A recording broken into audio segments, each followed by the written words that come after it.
Thank you for being here. Subscribed or not, and if you haven't joined the 49% Elite Humans, consider hitting that button if you enjoy the videos, as it honestly is impressive at this point. Just how brutal this Dodger bullpen has been. It is crazy.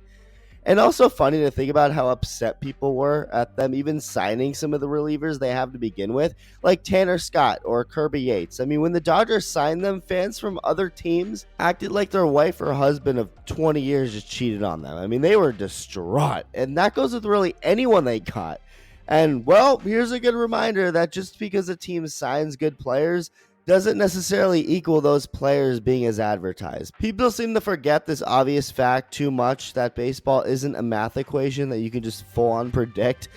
Ironically, I'm about to actually do some math to explain how bad the new Dodger pitchers have been. So if you're watching this during school, you're legally allowed to. You're learning. This is education. You're welcome. And if your teacher tells you not to, she can legally be arrested, or he. Okay, you take the top 4 free agent pitchers the Dodgers signed this past offseason: Blake Snell, Roki Sasaki, Tanner Scott, and Kirby Yates. They pitched a combined 175 innings with a 4.32 ERA. And that's really just because Snell's been so good in the limited amount he's pitched. Take away Snell from that equation, that's a combined 126 innings with an ERA right near 5. Take Sasaki out of that, and you're just talking bullpen. That's a combined 92 and a third innings with an ERA still right at 5. Overall, with Scott and Yates, those 92 and a third innings between the two with a 5 ERA of production has cost the Dodgers over $15 million this season. Meanwhile, in Seattle, their closer, Andres Munoz, who's been unbelievably great, is not even making $3 million this year. That's not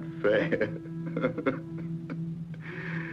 That's not fair. Yeah, neither is the way Shohei Ohtani is being treated right now, our king. So after the Phillies pulled out a win the way they did in Game 1 of this 3-game series in LA, scoring 3 runs off of Jack Dreyer in the 7th inning, 2 coming off a home run, another run off Alex Vesia in the 8th inning, another home run by Bryce Harper, and then a run in the 10th inning off Trinan, although we can let that pass because of the automatic runner at second rule. But either way, Phillies scored 5 runs off the Dodgers bullpen to win this game and clinch the NL East division. Well, what if I told you... Actually, hold up. It's cooler when the 30 for 30 guy says it. What if I told you that the bullpen would make their Monday night meltdown look like child's play after what they do on Tuesday night?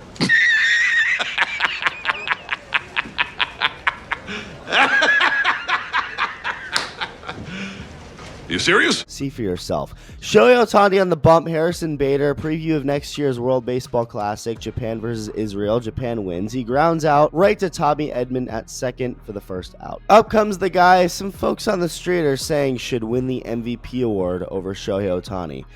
Number 1, hashtag stop Asian hate. Number 2, can Kyle Schwarber strike himself out? Till he can do that, talk to me. Sit down, 2 away. Then he walks Bryce Harper just because he doesn't want to make things too boring.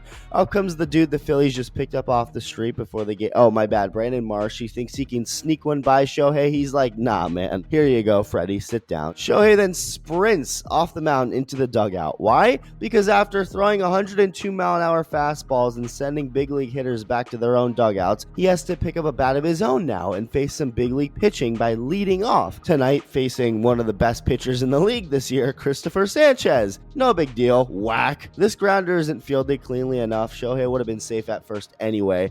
Base hit. Next inning, back on the mound, Otto Kemp, 89 slider on the outside corner. 3 pitches later, 99 on the inside corner. Thanks for playing. Next up, Max Kepler. Another preview of next year's World Baseball Classic, a little World War I throwback, Japan versus Germany. Tyler Glasnow's like, this is incredible. I get a front row seat to watch Shohei, who looked exhausted, by the way. This is ridiculous. How is this even possible to do? Seriously.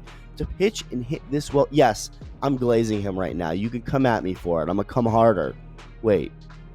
Okay, back to the game. Shohei gets Kepler to ground out. That's 2. Weston Wilson, 99 on the black, strike 1. He's like, damn it, I'm screwed for this at-bat. Schwarber's like, damn it, I'm screwed for my MVP chances. 99 on the black, strike 2, goes to triple digits and just misses. So he's like, all right, goes with the slider, swing and a miss. Just unfair. You get 103 times in a row, basically, and then the 4th pitch starts out the same and just darts away. I wouldn't blame Wilson for continuing his walk to the dugout through the clubhouse into the parking lot and back to the hotel for the night after that. Back for the 3rd, Bryson Stott hits one high in the air, not deep enough, out number 1. Next hitter aims for that exact area. Same result. Out number 2. We got Japan v Israel again. Japan wins again. Grounder right to Kike Hernandez at third. Quick 1-2-3 inning. Up comes Schwarber again, and he aims for left. Not working out, guys. Out number 1. Bryce Harper is late on this slider. He fouls it away, then gets 100 on his hands. Yeah, perfect thing he needs. He fouls it off his foot next to curveball. Starts out just like that 100, except it's 17 miles an hour slower and dips at the last millisecond. Strikeout. The caveman, Brandon Marsh up again. He works a full count. Shohei, deep breaths. All right, ground ball, out number 3. Otto Kemp curveball in there, locks him up. Next pitch, 95. Shohei might be fatigued a little bit at this point. You could just tell by looking at the guy. He looks exhausted, and this will become important for later. He quickly gets ahead, 0-2. A few pitches later, 90 miles an hour, slide piece. Kemp comes up empty, strike 3. That's Shohei's 5th strikeout. We got Japan v Germany again. Kepler gives this one a ride, but it's an out. Weston Wilson back up. Credit to him for not giving up. Hey, he at least hit the ball this time, but it's an easy out and right. That's 5 no-hit innings for Shohei Ohtani. Amazing. Cue the Dodger bullpen.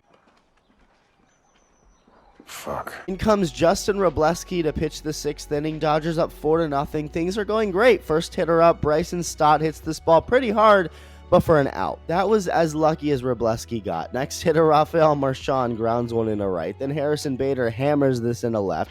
Then Kyle Schwarber sends this in a center. Marchand gets the hold at third. So it's bases loaded and 1 out for Bryce Harper, who unloads on the first pitch he sees in a right center.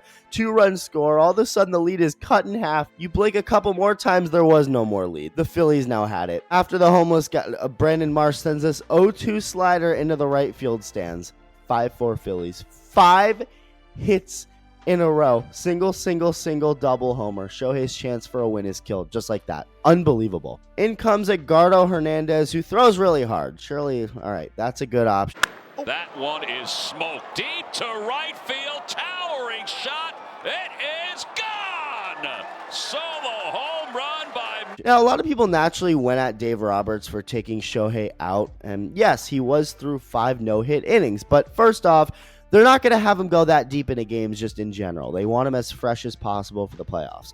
Number 2, this isn't one of those things where it's just a Dave Roberts decision. I imagine this is a whole game plan they have going on from up top, too. And number 3, he was exhausted. You could see it. So this isn't a mistake by Roberts or the Dodgers. It's simply the bullpen being addicted to blowing games. Like, they can't even help themselves. Skip to the 8th inning. It's still 6-4. Shohei Ohtani, who already went 5 hitless innings on the mound, looks at the score and says, Fine. I'll do it myself. He sends this David Robertson cutter to the moon for his 50th home run of the season, and after creating his own 50-50 club last year by hitting 50 home runs and stealing 50 bases, something nobody's ever done before, he creates another 50-50 club, 50 home runs at the plate and 50 strikeouts on the mound. No, Babe Ruth never even did that. You know who has? Only our glorious king. And the Dodgers pick up on this energy by rallying to tie the game. Great. And then Blake Trinan comes in, gets the first 2 hitters out in the 9th inning with ease. Great. Oh, don't cry. Are you?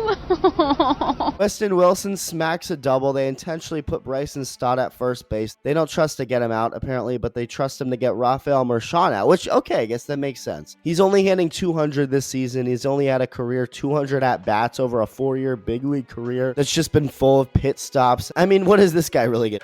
Line drive down the right field line. That one is over the head and out of the ballpark. It hit the top of the fence, went out of the yard. A 3-run lightning bolt by Rafael Marchand.